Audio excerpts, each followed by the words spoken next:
Rosalinda. Wala akong pakialam kung ano ang ginagawa ng ibang mga babae.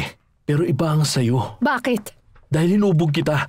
Dahil binigay ko ang lahat ng oras at lakas ko para maging ganyan ka. Hindi ba sapat yun? Tinutulungan kitang umangat para magawa mo makarating sa pinakatuktok. Tapos gusto mo lang palang ibaba ng ganun ang sarili mo? Sa pagkakaintindi ko, hindi mali yung ginawa ko.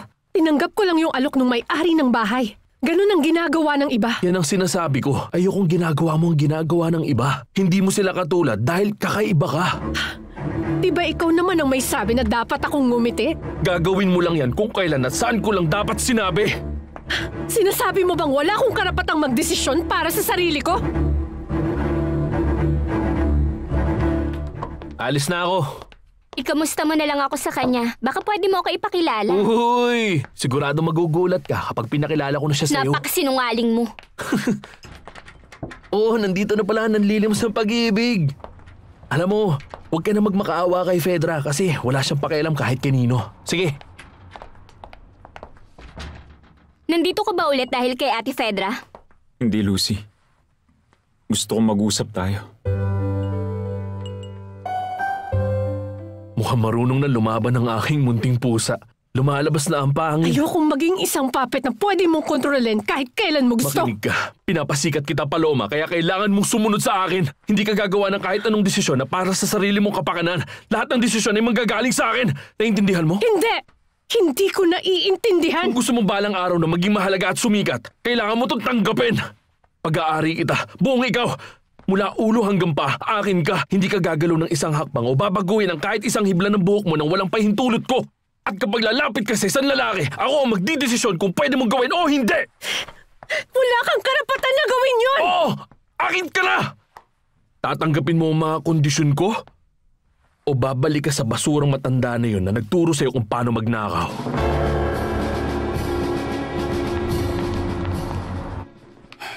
Kumusta ka, Iho?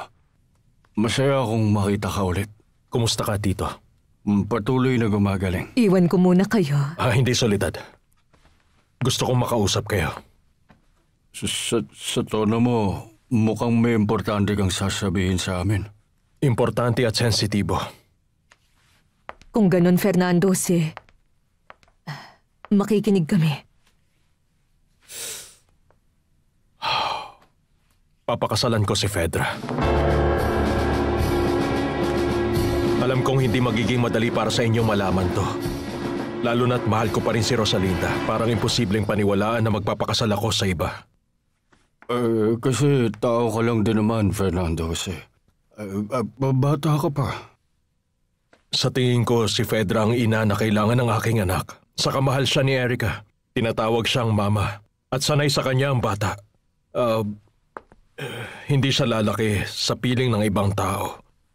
At si Fedra, mahal niya si Erica gaya ng pagmamahal ni Rosalinda sa kanya. Tutul ka ba, Soledad? Ayaw mo bang pakasalan ko si Fedra? Anong pag-uusapan natin? Tungkol saan? Marami. Lahat ng hindi natin nasabi sa isa't isa mula pa noon. Simulan natin sa akin. Ang tagal ko naging bulag, Lucy. Pero ngayon malinaw na ang lahat. At ano bang nakita mo? Na mahal kita.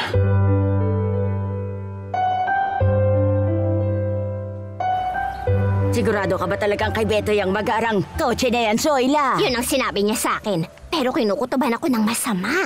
Pwede bang magsitabi kayo dyan? Sabihin mo nga sa amin, Iho, nanalo ka ba sa loto? Itong tandaan mo, Beto. Malaman ko lang na niloloko mo ang anak kong si Selena. Lagot ka talaga sa akin. Makikita mo.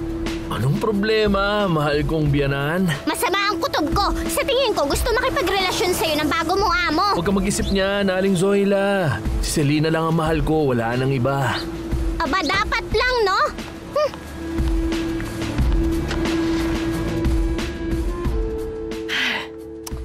Si Alex, parang masyado na siyang dominante.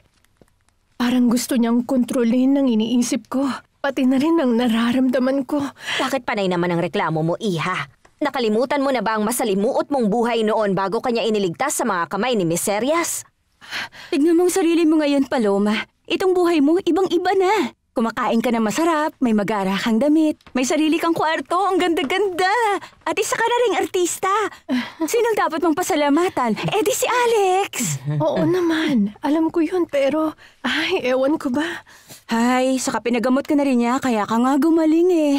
Tapos, nagrereklamo ka pa rin dyan.